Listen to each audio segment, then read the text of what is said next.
लिखते कहीं ना कहीं कुछ चीज़ों को हम अनुभूति करते हैं, वैसी तब हम लिखते हैं। तो ऐसा ही कुछ इसमें आपको देखने को मिलेगा। कविता संग्रह है ये एक, जिसमें आपको ज़्यादातर श्रृंगार रस ही मिलेगा, प्रेम की कविताएं ही हैं, वियोग की भी हैं कुछ, इसी तरीके की कविताएं मिलेंगी। कवि भी एक पत्रकार की भांति समाज को अपना आईना दिखाता है, तो मैंने इसमें कुछ प्रेम से जुड़ी कविताएं हैं और कुछ व्यंग के दौर पे भी कविताएं हैं, जो कि राजनीतिक व्यंग हैं, सामाजिक व्यंग हैं, जो कि दिखाती हैं कि हमारा नज़रिया सिर्फ एक तौर का नहीं होना चाहिए, वो अलग अलग तरीक़ों का होना चाहिए। यूथ जो है मतलब कि हर चाहे किसी भी स्तर पर वो निराशाजनक ही होता है, वो दुखदाई ही होता है। अनुभवी ज्ञान मिले, अनुभवी ज्ञान ही है इसमें कि ताकि लोग खुद को फील कर सके, मतलब कि ये इस तरह की सब शैली में लिखा गया ताकि लोग उनका दिमाग में वो इमेज बनता जाए।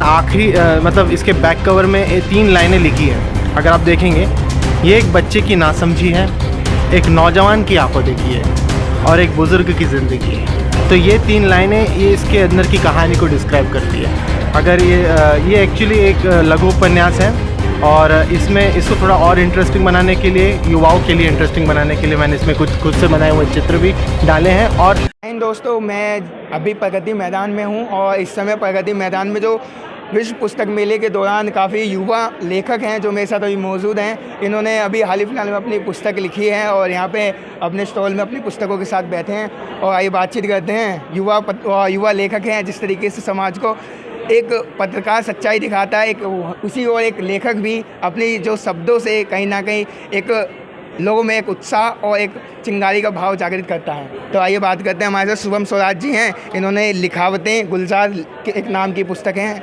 वो लिखी है। नमस्कार जी, कैसे हैं? नमस्कार, मैं बढ़िया, आप बताएं। बस बढ़िया। क्या जो आपने किताब लिखी है इसके ऊपर क्या कहना चाहेंगे? तो ये जो मेरी किताब है, इसमें ये 3 खंडों में विभाजित है और ये एक काव्य संग्रह है। इसमें सबसे पहले छंदमुक्त कविताएं हैं और उसके बाद गज़लें हैं। गज़लों के बाद इसमें शायरियाँ भी आती हैं और जैसे आपने कहा कि एक कवि भी एक पत्रकार की भांति समाज को अपना आईना दिखाता है, तो मैंने इसमें कुछ प्रेम से जुड़ी कविताएं हैं और कुछ व्यंग के दौर पे भी कविताएं हैं, जो कि राजनीतिक व्यंग हैं, सामाजिक व्यंग हैं, जो कि दिखाती हैं कि हमारा नज़रिया सिर्फ एक तौर का नहीं होना चाहिए, वो अलग अलग तरीक़ों का होना चाहिए और हमें उसे व्यक्त करना भी आना चाहिए। बात करें शुभम जी, जो अभी आपने किताब लिखी है, इसका रिस्पॉन्स क्या जा रहा है? युवाओं में इसके लेके जागरूकता है या नहीं है, उसका रिएक्शन क्या मिल रहा है? रिस्पॉन्स तो मुझे जितना पता है अभी तक रिस्पॉन्स अच्छा जा रहा है। अभी तक काफ़ी अच्छी संख्या में किताबों की बिक्री हो चुकी है। राजमंगल प्रकाशन का भी धन्यवाद इसके लिए। और अभी युवाओं में भी इसके लिए खासा उत्साह है। जो मेरे मित्र हैं उन लोगों ने भी मेरी काफ़ी मदद की है इसे और लोगों तक पहुंचाने में और ज़्यादा से ज़्यादा इसके लिए ऑडियंस लाने में। शुभम जी थे जो कि एक युवा लेखक हैं और उनके साथ में उनके कुछ भाई बंधु हैं जिन्होंने भी लिखी है। विवेक आशुतोष नाम है इनका, इन्होंने लिखी है लुका छुपी। जी विवेक जी, लुका छुपी में क्या है इस किताब में? लुका छुपी में ये एक दैनंदिन ज़िंदगी की सच्ची घटनाओं पर आधारित है, जो न्यूज़ में बार बार आती है, उसी घटनाओं पे आधारित है। और ये ऐसी घटना है जो मतलब कि जिस पे लोग लिखने से घबराते हैं। मैंने उसमें पूरी बेबाक तरीक़ा से लिखने का कोशिश किया है।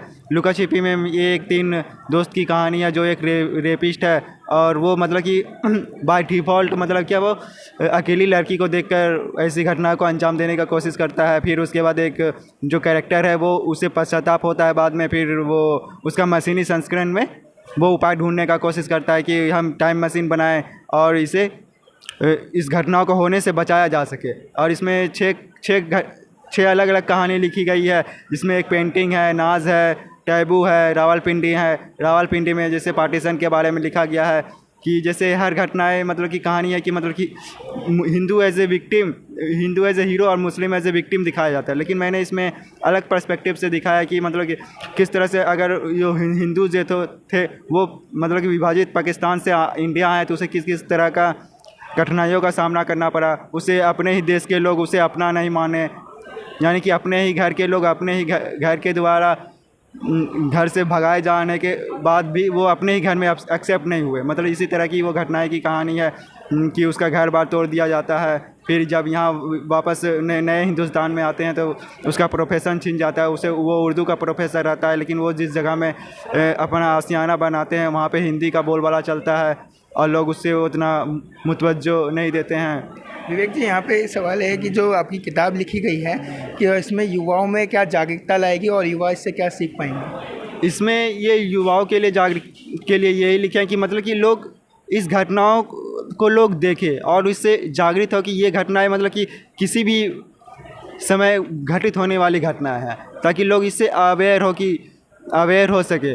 जैसे इसमें पेंटिंग वाले कहानी में मैंने रूस और यूक्रेन का युद्ध के बारे में जिक्र किया है, जो कि इंडिया के कॉन्सेप्ट में, पूरे वर्ल्ड के कॉन्सेप्ट में होते हुए मैंने युद्ध का बखान किया कि युद्ध किस तरह से क्रूर हो सकता है, किस तरह से दुखदाई हो सकता है कि एक हॉस्पिटल तक को तबाह कर देता है। और कोई रोगी है तो वो अगर हॉस्पिटल देख के वो अपने इलाज करवाने जाने की कोशिश करता है, लेकिन वो देखता है यहाँ तो हॉस्पिटल भी टूट गया। मतलब कि हर उम्मीद युद्ध जो है, मतलब कि हर चाहे किसी भी स्तर पर वो निराशाजनक ही होता है, वो दुखदाई ही होता है। अनुभवी ज्ञान मिले, अनुभवी ज्ञान ही है इसमें कि ताकि लोग खुद को फील कर सके। मतलब कि ये इस तरह की सब शैली में लिखा गया ताकि लोग का दिमाग में वो इमेज बनता जाए और जिस तरह की घटनाएं घटित हुई है।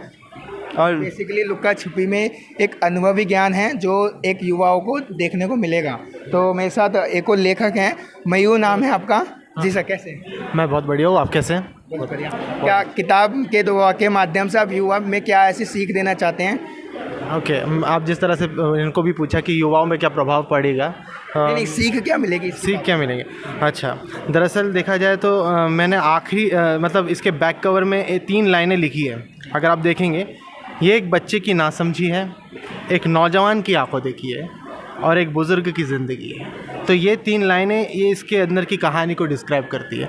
अगर ये एक्चुअली एक लघु उपन्यास है और इसको थोड़ा और इंटरेस्टिंग बनाने के लिए, युवाओं के लिए इंटरेस्टिंग बनाने के लिए मैंने इसमें कुछ खुद से बनाए हुए चित्र भी डाले हैं। और ये दरअसल एक कहानी है एक बुज़ुर्ग की जो 70 साल के हैं और वो उनके जीवन का हर दिन लगभग एक जैसे बीतते आया है, लेकिन उनके जीवन का एक दिन ऐसा है जो कि कुछ अलग बीतता है और उस पूरे दिन को मैंने इस लघु उपन्यास में कैद किया है। और मैंने यही कोशिश की है कि किसी तरह से युवाओं को और सभी उम्र के लोगों को कुछ ना कुछ इससे सीखने मिले। और जैसे कि हम स्कूल डेज़ में कुछ कहानियाँ पढ़ते थे, जैसे मुंशी प्रेमचंद जी की ईदगाह या फिर सुदर्शन जी की हार की जीत, तो इस तरह की कहानियाँ पढ़कर मैं बड़ा हुआ हूँ। और अगर ये कहानियों का प्रभाव मुझ पर नहीं पड़ता तो मैं ऐसी उपन्यास सामने नहीं लेके आता।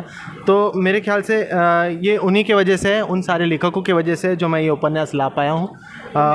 ये जो आपने टाइटल लिखा है इसका, ऊपर वाले की लाठी, क्या सोच के दिया आपने? दरअसल मेरे जो मुख्य किरदार है इसके, जिन्हें मैं पूरी कहानी में आधी से ज़्यादा कहानी में सेठ जिद्दीलाल कहते हुए फिर संबोधित करता हूँ, तो दरअसल ये रहते हैं हुसैनपुरा नाम के एक इलाके में और वहाँ के सबसे बड़े रईस हैं और इनकी इमारत 3 मंजिला है और वो बाकी के नीचे उनके किराएदार रहते हैं और ये सबसे ऊपर जाके रहते हैं। और इनके पास एक लाठी है जिसकी जो मूठ है वो सोने की है और उसको उनको उसका घमंड भी है।